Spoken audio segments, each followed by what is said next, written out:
Mercurial Gems Podcast. Hello and welcome to another episode of Mercurial Gems. I'm V. I'm Jen. And today we're going to talk past lives. It's a serious topic. It is. So there's a couple ways we can find the different lives our soul has experienced. You can do a past life regression. I know some people have done like hypnotherapy. It's very Dolores Cannon core. Or the most common way, I feel like, is through the Akashic record reading. You could also do a guided meditation on your own.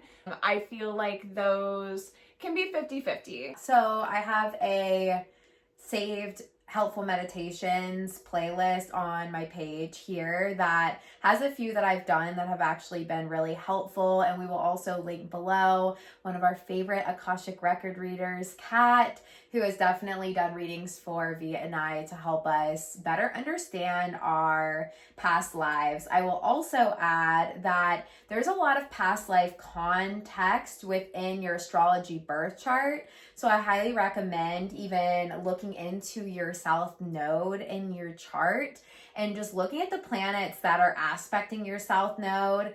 And there's a lot of depth that can be found in that. And I always do astrology readings if you ever want to dive into it deeper that way. But we wanted to share some stuff that we've unpacked just learning and hearing about our past lives, because I don't know if this is something that like everyone really buys into and believes. I was definitely super skeptical about past lives initially, and it's just been really beautiful because I feel like when you do unlock some of the past life knowing and memory, it really can help heal something very deep in this current reality and life path. It kind of helps you understand a layer of why you do what you do. I think it can point out why you have certain fears that can still be really held from past lives. That maybe aren't even connected to something that happened in this life. So it's just good reflection on your preferences and why you have them, and maybe even some of your attachments and why you have them. And I found that going into that information for me really helped me arrive deeper in just the present moment. I feel like I was able to let go of a lot of things that were a little more overwhelming from learning some of my lives. On the topic of kind of moving through some stuff that wasn't this life but past life, I had done a past life regression meditation in which I felt in myself for a long time. Like, I've always kind of known that I didn't want kids in this life, but there was always some kind of pull that was like, well, what if maybe actually, hold on, is it a no or is it a maybe? And I'd be like, it feels like a no to me, friend. And there was this period in my late 20s where it was like, maybe, yes, no, maybe, no, no. And when I did the regression, I realized that in a past life of mine, I had lost a child. I like quite literally, like, where are you? I don't know.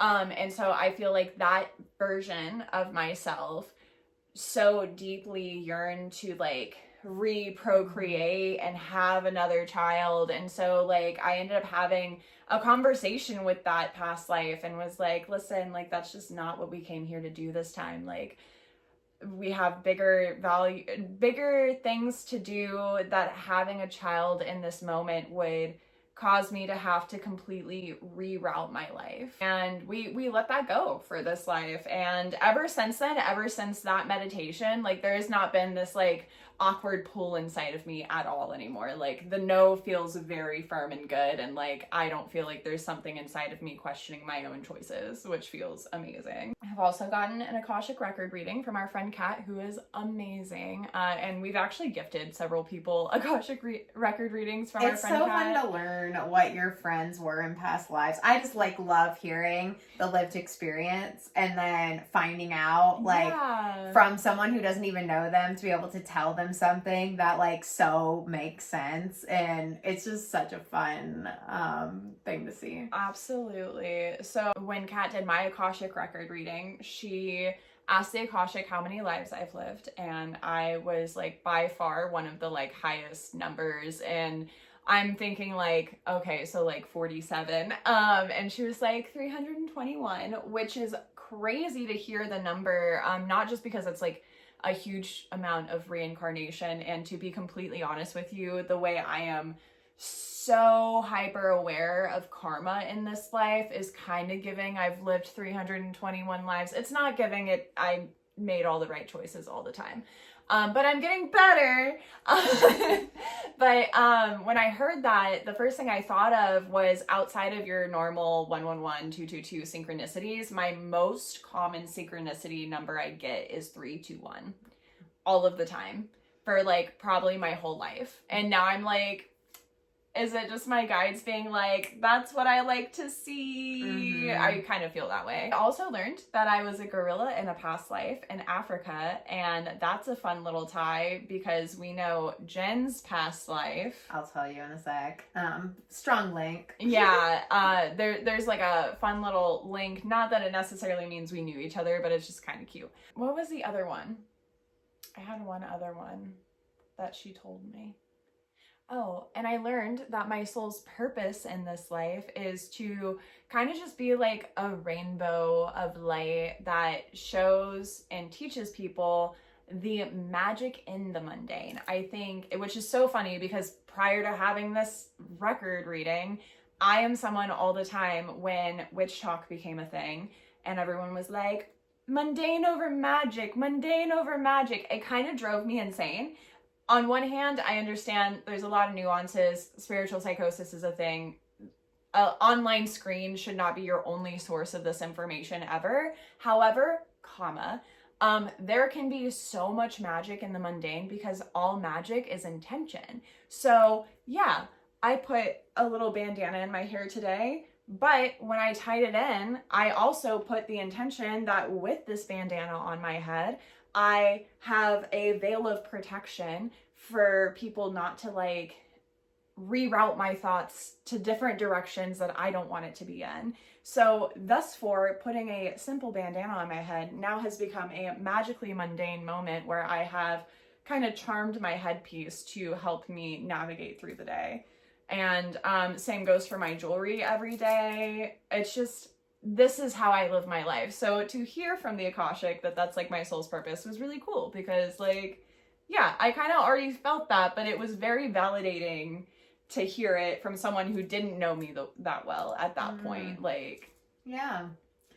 So for me, my first experience into past lives was doing also a regression, one of the videos that is linked in my little playlist of helpful meditations. And it was funny, I did it with a friend and it's an hour long. So you go like deep into a portal. And I normally can't even meditate that long. And it was just like very strong channel. But my friend fully saw a past life death and it was just pretty wild. And for me, I had like this coming home experience where I went through this like tunnel of light and ended up with all these like light beings. I felt very at home. It was like not something I can necessarily really put into words what I experienced because it didn't play out like a shown scene. It was like lots of sensation, like very translucent-y sort of like visual. And it felt radically different when I came out of it, but it was just very funny to compare the two because hers went very different. So those past life regression meditations are really wild just to see what comes up. But getting the Akashic record reading was really, really important and really unlocked like a lot of stuff. So what happened within mine was wild because I learned that I had been famous in my last life, that I was very well known for doing research on, and she said like either like monkeys or gorillas. Like I saw like a little bit of both, like I don't know, but you had just done research that had never been done before. And you were either in like New York or California, like a big city. scene came forward, and like what you did in the last life that you really came to unpack in this one is just really creating like a deeper sense of safety within yourself and just feeling really confident within. There was so much that pulled you externally last time that you didn't really get to always honor that. And that was just like one of the undertones. And of course, after I got that information, I was like, was I Jane Goodall or who was I? Like, I was just searching famous people. And I honestly like feel like I tried to look up a couple and then I just ADHD moved along from it. This is also way earlier in your spiritual journey. So early in my spiritual journey. It was like, I was so skeptical doing this reading even. And then what was crazy was years later, I was sitting at a table with a lady, and we were just having a random conversation about spirituality. We started talking about the Akashic records, and I was sharing like, yeah, I've never like actually gone there myself, but I did get a reading from somebody who told me I was like famous in a past life, and I like did research with gorillas or monkeys, and she stops and she goes, I was just told in my head who you were Diane Fossey. And I was like, oh, who's that? Like, I've not heard that name. And I was like, I'll have to look into that. And then the conversation just moved along. And then the next day I looked into this, and Diane Fossey was a gorilla researcher, studied primarily in Africa. So V being a gorilla in Africa, wild. And she protected my people without linked information. This is long before me. Yes. Like so long before me.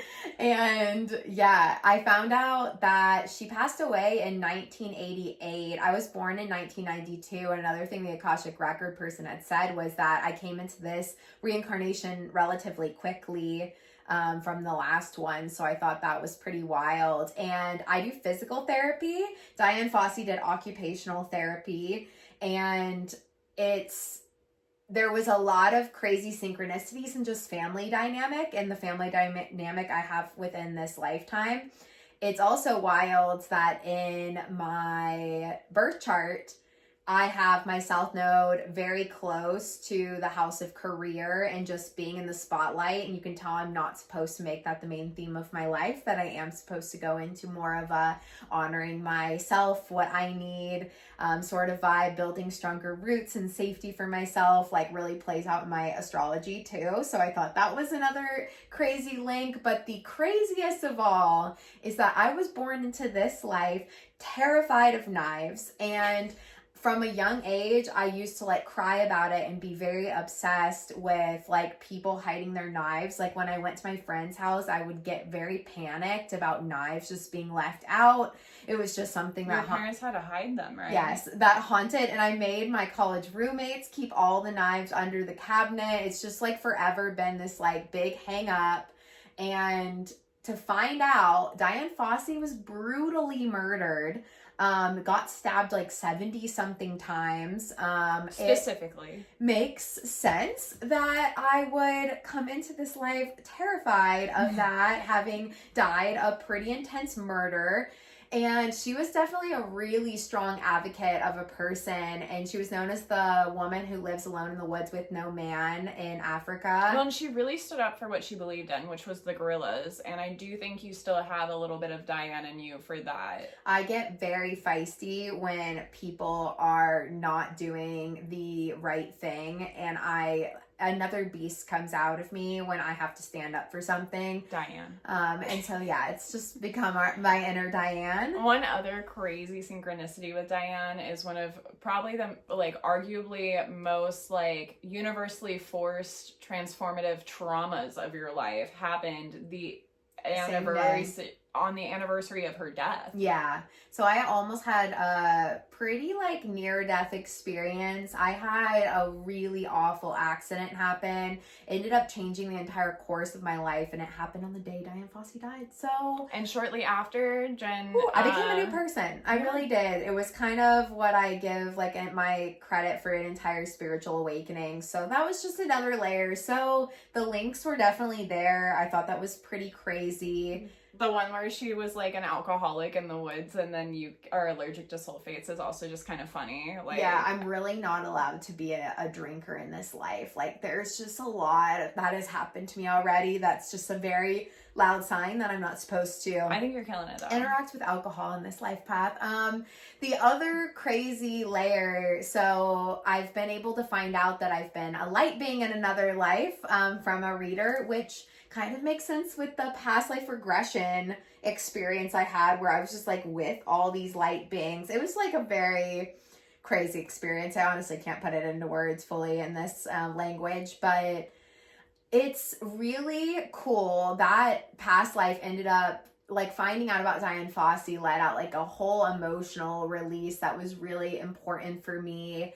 I did another reading where I found out like in a past life I was a shoemaker and I really just hated doing the same job every day, and I hold a lot of energy of that still in this reincarnation of like really wanting to be able to make my creativity a part of what I do and not get stuck in a job just for the money. And I hold that undertone really strong in this life path.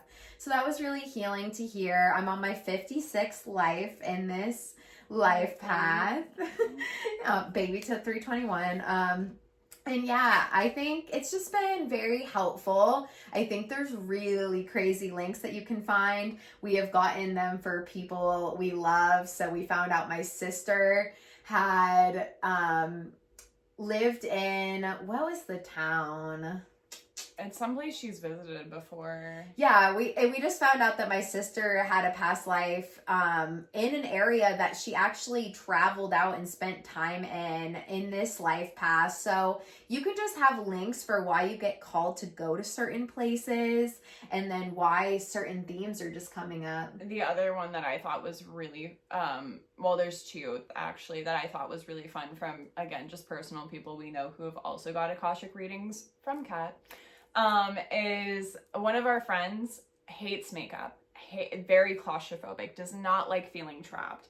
And in their past life, the Akashic showed that they were like a mouse in a like lab setting, so they were being tested on for cosmetics, and in this life like they're like, no thank you, I don't want all natural, really gets panicked, and yeah, it does not like the trap feeling. That's an energy that they held from that life. And it just shows that you are made up of so much more. Like there has been wild ones. The most recent one that we got for someone, what came up was that they were a vet in a past life, and there is no vet in them in this life. They're like on a completely other life path, but everyone calls them when their animals are having like a problem. They're like, ring ring, hello, yes, what do I do? And she's like, she knows the answer usually, but it's also just crazy because it's not a skill set she necessarily developed in this life, but everyone knows she knows something. And she always stopping on the side of the road picking up animals like it to help. Like it is a very regular thing. So it's just crazy funny that examples. They like linger in there. And I do think we build up skill sets. The version of you that is here in this reality really holds. There's just things that naturally come to us, and I think those things have been developed through a lot of different conscious living moments just over a whole course. I don't think time necessarily works as linear as we think it does either, but I think as you evolve and heal in this life path, you just also start to realize like just the interconnectedness of everything. and that you can honor and trust the things that you need. And like you said, like, if there is blocks that you have that you can't seem to get through, finding a healer or person that works with past life information can maybe help unlock something to you. Because sometimes I think it's just as simple as acknowledging and noticing it to be able to let it go. And when you don't acknowledge it, it can be tough to know where it's coming from. And I do think that there's a layer that can help if you are just feeling kind of stuck on your healing journey. I think the past life stuff is sometimes like a really good route to take to move forward. Absolutely. Another thing I wanted to throw in there is, I know Jen and I have pretty high life path numbers, but we do know people who have incarnated, they're on their 6th life, you know? So like, not everyone has like a ton, like you might have 6 lives and not have a ton of information to gather from past lives. Also, specifically speaking in the Akashic, but just in the spiritual realm in general, you can go in and ask questions, but if it is not going to be for and of your highest good, if it's not going to help you on your path right now, you may not get the answer. I cannot go into the Akashic and figure out all 320 other lives, because that is not going to serve me. And some of those may even regress me or make me, you know, just throw me off, you know, to know that stuff. So I'm only aware of, I think, like 3-4 of my life paths so far. I do often feel called to find out more, but it's also just like, I'm still living in this timeline. But sometimes it's good to, especially if, for example, like the baby thing, like yes, no, maybe, but like in my core, I knew in this life, I really didn't want one. So it might be worth exploring, because there was nothing in this life that was giving me reason to think that it was coming from this timeline. Yeah. You know, everything always use deeper thought with, and there's always so much nuance. Like we can always speak to our own lived experience. There's so many resources out there, but just know that, like, you know, take what sticks out to you and do further research for yourself too, always. So that's our little past life talk. Thank you Thanks for joining us. Check out what we link below so you can maybe potentially get your own. And if you have anything you want to share in the comments, we always love to hear it. We will see you in the next one. Bye.